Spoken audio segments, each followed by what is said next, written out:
কথাগুলা শুনেন।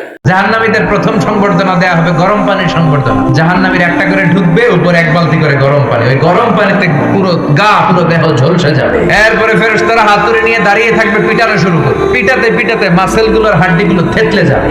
জাহান্নামের আগুনে জ্বলতে জ্বলতে যখন চামড়াগুলো গোশতগুলো ঝলসে যাবে, রব্বুল আলামিন নতুন করে চামড়ার গোশত গায়ের মধ্যে ফিট করে দিবে। ওই চামড়া গোশত আবার ঝলসাবে, আবার ফিট।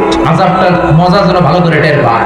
যে মেয়েগুলো ওড়নায় গলা পেঁচিয়ে আত্মহত্যা, তারা জাহান্নামের রশিদে আর ওড়নায় খালি আত্মহত্যা করতেই থাকবে। গীবত করে চগল করি আছে না নাই? লাহুম আযফার মিন নুহাস, তাদেরকে আল্লাহ জাহান্নামের তামা দিয়ে নখ বানায় দিবে, আগুন ঝরবে ওটা থেকে। ইয়াখদাশুনা বিহি উজুহাহুম, নিজেরা নিজের গালের গোশত আর বুকের গোশত টেনে কুড়ে কুড়ে খাবে। ওদের ব্যথা চিৎকারে পুরো জাহান্নামটা থারথার করে কাঁপবে। যারা যাকাত দেয় নাই, জাহান্নামের টেকো সাপ 70 গজ জামিনে ঢুকে যাবে। আবার সাপ ওখান থেকে ছোবল দিয়ে বের করে কোমর থেকে পেঁচাতে পেঁচাতে গলার মধ্যে একটা বান দিয়ে বলবে, আনা মালু আনা কানজু। ওই যে ব্যাংক ব্যালেন্স করছিলি, হিসাব করছিলি, ফ্ল্যাট কিনেছিলি, গাড়ি কিনেছিলি, এত সম্পদ আমি দিয়েছিলাম, গরিবদের হাতে তাদের হক বুঝিয়ে দেশ নাই। আমি তোর সম্পদ, আমি তোর জমানো ব্যাংক ব্যালেন্স টাকার বান্ডিল, আজকে আমারে খা।